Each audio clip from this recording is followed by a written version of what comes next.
The rope creaked before she did. It swayed slightly in the dry wind, the fibers stretched tight around her wrists as she hung against the rough wooden post in the center of the town square. Her arms pulled high above her shoulders until even breathing felt like a punishment. The sun stood directly overhead, merciless and still, baking the dust into the ground and the silence into the people watching. Her name was Lila Mercer, though no one had said it out loud since they dragged her out here at dawn, as if stripping her of her name made what they were doing easier to accept. Her lips were cracked, her voice nearly gone, but still she tried. "Please," she whispered, the word barely reaching the men standing just a few feet away. One of them, a tall, narrow-eyed man with a coil of rope in his hand, didn't even look at her. He spat into the dirt instead, as if her voice wasn't worth the effort.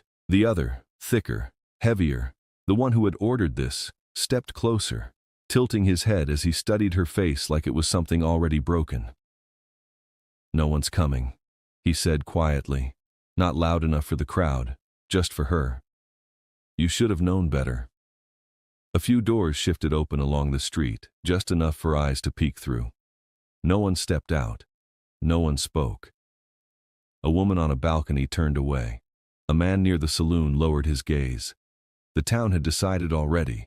This wasn't their fight. Lila tried to pull against the rope again, her shoulders burning, her feet barely touching the ground, but it only made the fibers bite deeper into her skin.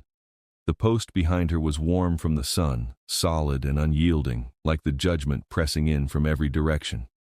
One of the men laughed under his breath. "Look at her," he muttered.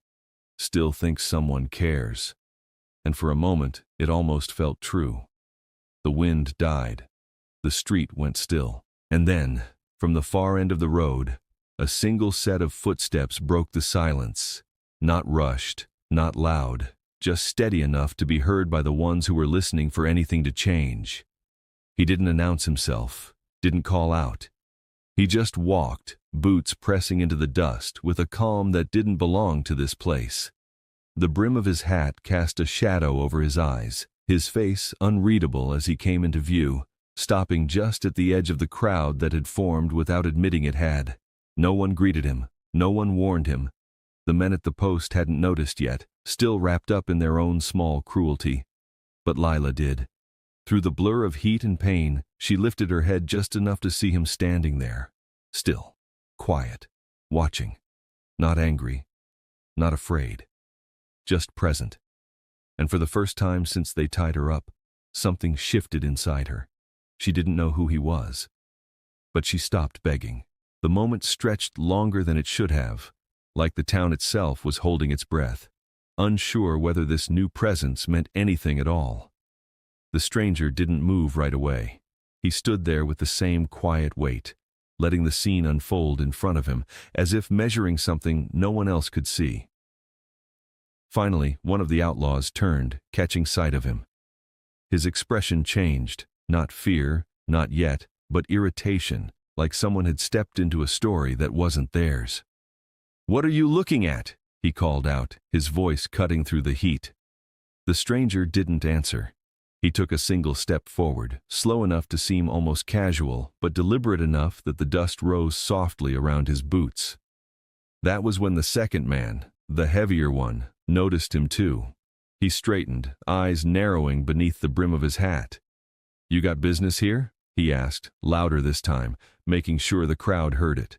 The stranger kept walking until he stood a few paces away from the post, close enough to see the rope digging into Lila's wrists, close enough to see the exhaustion in her eyes.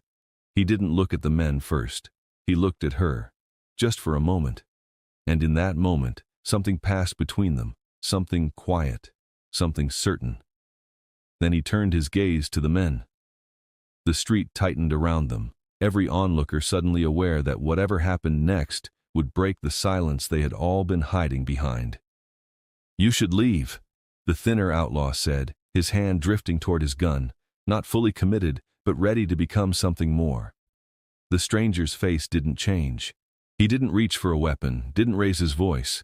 He simply stood there, letting the stillness grow heavy enough to be felt. Then, without warning, he lifted his head slightly, just enough for the shadow of his hat to shift, revealing eyes that carried a kind of calm that didn't belong to men who lost. When he finally spoke, it wasn't loud. It didn't need to be. "Cut her down!" The words landed harder than a shout, precise and cold, slicing through the air like they had already decided the outcome. The thinner outlaw scoffed, taking a half step forward. "You think you can—" he started, but the sentence didn't finish, because something in the stranger's stillness stopped him. Not fear exactly, not yet, but doubt. The heavier man looked between them, his jaw tightening, trying to hold on to the control he had just moments ago. "This ain't your concern," he said, though the certainty in his voice had begun to crack. The stranger didn't respond with more words. He didn't need to. He just took one more step forward, closing the distance, his presence pressing into the space between them until it felt like there was no room left for threats. The wind stirred again, lifting dust and tension together. For a heartbeat, no one moved. Then Lila felt it, the rope shifting slightly, the tension easing just enough to be noticed. One of the men hesitated, and that hesitation was everything. The stranger hadn't drawn a gun, hadn't raised a hand. But whatever he carried with him, whatever history lived behind those eyes, it was enough. The thinner outlaw looked away first, stepping back like the ground beneath him had changed. The heavier one cursed under his breath, then reached up with rough, reluctant hands and began to loosen the rope. It wasn't quick, it wasn't kind, but it was happening. The fibers slipped free, and Lila's arms dropped suddenly, her body collapsing forward as her strength gave out. Before she hit the ground fully, she caught herself, shaking, breathing hard, alive. The men stepped away without another word, their earlier confidence replaced with something quieter, something they wouldn't name. The stranger didn't watch them go. He only stood there until the rope fell to the dirt and the post stood empty again.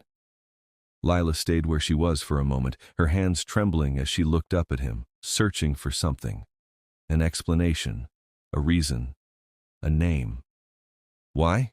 she managed, her voice barely holding together. The stranger paused, then glanced once at the crowd, at the doors beginning to close, at the town retreating back into itself. "Because they wouldn't," he said simply. Then he turned, pulling his hat down just enough to hide his eyes again, and walked away, leaving behind a silence that felt different now, like something had finally been broken and something else, just as quiet, had taken its place.